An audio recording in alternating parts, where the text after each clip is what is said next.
Se nos ha pedido hablar de revascularización coronaria, fisiológica o anatómica. Esta diferencia hoy en día es un planteamiento muy correcto porque tenemos muchas opciones. Desde hace muchos años ya nosotros conocemos que desde que se encuentra por accidente con la coronaria derecha haciendo un cateterismo y establece este procedimiento diagnóstico, aporta la anatomía al cardiólogo en ese momento, que no la tenía para manejar el paciente coronario. Eso fue aprovechado por un coterráneo del doctor Bertolazzi, el doctor Favarolo, quien justamente trabajaba junto con él en Cleveland en ese entonces y crea la cirugía de bypass. Ese reinado dura un tiempo y aparece el doctor Andrea Grunzi, quien describe la angioplastía en primera instancia y quien habla de que eso no necesariamente se va a lograr solo con bypass, abriendo el pecho al paciente, sino que se podía lograr haciendo una intervención como la angioplastía. Y el doctor Hasler es el creador de la intervención en el infarto. Es el creador de la angioplastía primaria. Algo que cuando él lo describe, no faltaron calificativos negativos para hacerle. Pero no dejo de mencionar al doctor Bertolazzi, quien antes de todo este tipo de planteamiento había hecho la consideración clínica de que a patologías severas como la angina resistente o el síndrome intermedio, el tratamiento invasivo era bueno.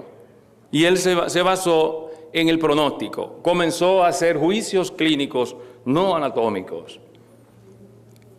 Entonces, la revascularización, hay una pregunta: ¿cuándo y cómo? No hay discusión de que la revascularización de un infarto, la mejor expresión clínica de una intervención, es la terapia de elección.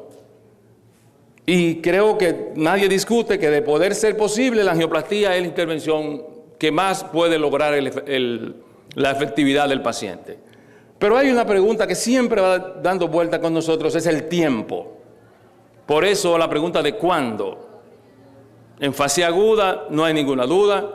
Si el paciente tiene demostración de isquemia, tampoco.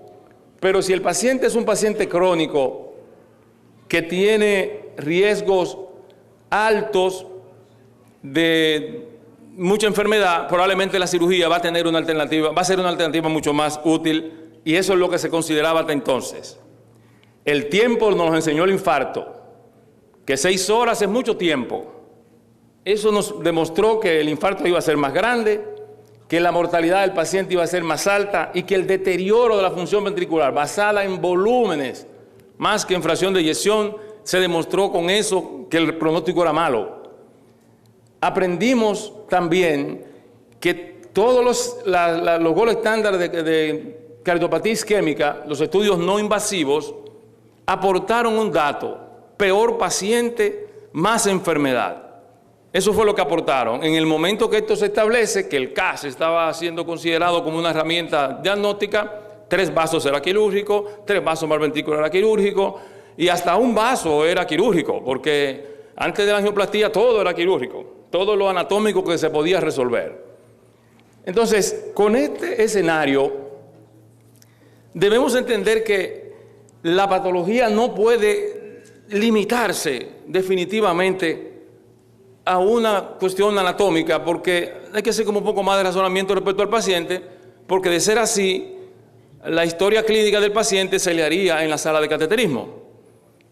Entonces, estas guías recién publicadas en el JACC hablan de una expresión que en inglés should, es una cosa muy comprometedora realmente esa afirmación. La cirugía y la angioplastía, las dos herramientas para hacer una revascularización, necesitan de que el paciente tenga enfermedad significativa o tenga una información interesante que aparece acá, el flujo fraccional de reserva reducido en un 20% o más. Si no tiene mucha isquemia, el paciente probablemente no se va a beneficiar de ninguna de las dos estrategias. Por lo tanto, el planteamiento anatómico se ve cuestionado parcialmente por el manejo médico, por la existencia o no de isquemia. Y eso también se apoya en que es verdad que la angioplastía y la cirugía van a mejorar los síntomas. Ahora bien, si el paciente no tiene enfermedad importante ni tiene isquemia demostrada, las dos intervenciones no son significativas entonces para él. Definitivamente sí es importante que haya una demostración de isquemia y ya eso nos dice la utilidad de los procedimientos está basado en un concepto fisiológico. Entonces aparece una técnica que voy a hacer comentar un momentito lo que es el flujo fraccional de reserva, simplemente para decir, esto es una acción que se hace en la sala de hemodinamia. Por lo tanto, el paciente ya está haciéndose un estudio. Nosotros pasamos una guía que lee diferencia de presión, para que no... Básicamente eso es lo que se hace, medir diferencia de presión después de un fenómeno de hiperemia. El gol estándar para hacer esto, adenosina. Esos elementos que tiene la adenosina, esas desventajas de hipotensión del paciente y a veces esta sensación de angina que el paciente puede sentir, un fenómeno de robo que se puede dar porque la adenosina hace eso en la microcirculación, ese elemento ha hecho que hoy se cuestione. Es más, algunos de los que están cuestionando esto dicen que no se hace en la sala porque y le entró eso como que medio comenzó a molestar de que eso fuera un tiempo más a perder. Para eso se publicó recientemente este estudio, que es el estudio ASBICE, en el cual se dijo, no hay problema, no hay que usar adenosina. Puede ser que sin adenosina también lo podamos saber, y ese estudio nos trajo la luz de que nosotros vemos que no hay diferencias en las curvas de presión, y apareció un concepto nuevo, que fue el flujo fraccional de reserva inmediato, o IFR, como ustedes lo van a ver por ahí. Entonces, ese concepto nos dio la posibilidad de que nosotros demostremos que cualquiera de los dos, con hiperemia o sin ella, no hay diferencias, es un poco más fácil, es un poco más rápido y definitivamente demuestra, lo que sí demuestra es que esa diferencia hace un paciente distinto. Y eso entonces nos hace a nosotros decir, no solamente voy a hacer una intervención anatómica, voy a considerar solamente que yo tengo que destapar una cosa que estaba tapada, sino que voy a manejar un paciente. No importa que usemos el FFR de siempre o el IFR de ahora, la información es la misma, por eso van a ver ustedes un poco más de uso de este procedimiento, tomando en cuenta que nuestros pacientes no perdemos tiempo haciendo el proceso. Le voy a regalar otro Kidia para que así nos acordemos ahorita de un comentario que voy a hacer al final, porque así ellas me lo acuerdan, o sea, así no se me olvida. El gol estándar de isquemia para probar el flujo fraccional de reserva son procedimientos que ustedes conocen. Ecoestrés, prueba de esfuerzo, gamma cámara. Definitivamente, ese dispositivo sofisticado que manejamos, su validación fue con los estudios no invasivos que ustedes conocen y que nos dan información del estado isquémico del paciente. Entonces, esa validación se hizo a partir de estudios en los cuales se hicieron pruebas de isquemia y también en pacientes que no se le hizo la angioplastía o no se le hizo la intervención a pesar de tener una lesión significativa cuando se tomó el corte de 0.75, es una reducción de 25% del flujo. Recuerde que el flujo normal, la relación es 1. Entonces, en ese tipo de pacientes, fíjense lo que nosotros vimos en el tiempo. Este paciente, por cateterismo, este porcentaje de pacientes en este estudio de Millikan que se presentó hace un par de años, ahí tenemos pacientes de 3 vasos y pacientes de 2 vasos. Miren ustedes, después de hacer o SPECT o hacer el flujo fraccional de reserva, miren cómo se redujo el número de pacientes que eran 3 vasos. Mala noticia para los cirujanos. Ya el paciente ya no es 3 vasos. Ya cuando yo hago un flujo fraccional de reserva o hago un estudio de SPECT, una gamma cámara, yo tengo una evolución diferente del paciente y yo tengo un paciente menos malo. Otro detalle, Syntax, ese score anatómico puro, que desde que salió, no bien se publicó, comenzamos a hacerle cuestionamiento, pero es que ¿cómo es posible que yo solamente me voy a fijar en la anatomía de un paciente para tomar una decisión? Muy sencillo. Syntax demuestra pacientes muy enfermos, muy malos, vasos totales, tronco, 3 vasos, yo creo que nadie lo discute que son quirúrgicos, eso lo resaltó él. Pacientes de bajo riesgo, 22 para abajo, pacientes en los cuales no tenemos casi la certeza de que la cirugía no va a hacer nada, porque ahí 2 vasos lo va a colocar en un paciente quirúrgico y eso es como demasiado. Entonces, ¿qué demostró hacer esta valoración funcional del SYNTAX? Que ya no tenemos pacientes de tan mala evolución y tenemos más pacientes de bajo riesgo cuando hacemos el FFR y tenemos menos pacientes de alto riesgo. Una idea simple, esos 2 grupos de pacientes, ya solo el 20% de pacientes en el SYNTAX funcional quedarían para cirugía. Y si le sumamos a eso que la cirugía no es una panacea, no es un ir al barbero a cortarse el pelo, el paciente de cirugía cada vez va a ser menos. Y esto ciertamente que es así porque ya tenemos guías en las cuales podemos tener claro que si nosotros tenemos que definir un paciente, cuál es la lesión responsable, el FFR realmente es una herramienta que nos puede servir a nosotros para hacerlo. Y además, esto un poco pasando la idea de qué significa esto, nosotros pasamos una guía, esta es la lesión y esta es la gráfica de presión. Esa diferencia durante el máximo flujo que se consideraba con vasodilatación por adenosina, no se establecía el valor.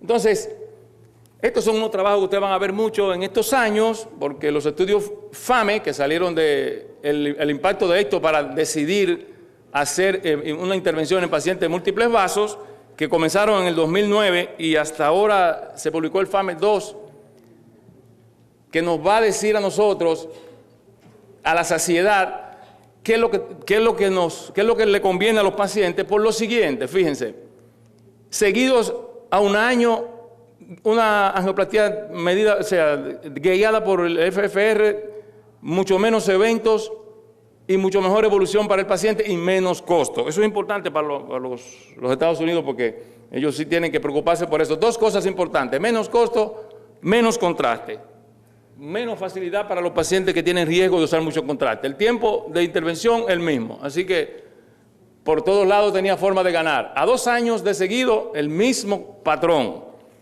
y dio pie a que nosotros tuviéramos una demostración posterior con otros estudios. Hay algunos que nos tentamos con que, pero eso debería hacerlo el IBUS, porque ¿por qué no lo hacen con el IBUS y con el IBUS ya resuelven el problema? Nos resulta que no. El IBUS tiene una serie de dificultades que una de sus ventajas a la vez se convierten en dificultades, y hablo del detalle. Este es un dato que nosotros decimos, 4.98 de área, eso va a ser un paciente malo. Y resulta ser que nosotros con esos pacientes, nosotros vamos a tener una evolución donde yo tengo esa misma área y un FR de 0.75. Cuando eso se comparó, definitivamente el FFR tenía mucho más fortaleza.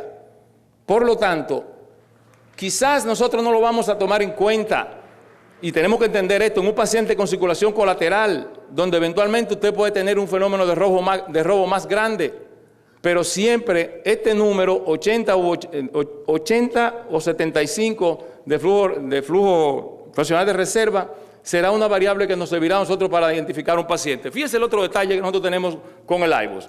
Esos 2 pacientes fueran iguales en IBUS, 4 milímetros cuadrados. Pero resulta ser que depende de qué paciente yo esté. Volvemos otra vez a la consideración clínica. Si yo tengo ese paciente, en esta paciente que tiene un 10% de estenosis, mire ustedes, y este que tiene 55 también tiene un 4, pero ese paciente es un hombre en el cual esa área no le va a alcanzar.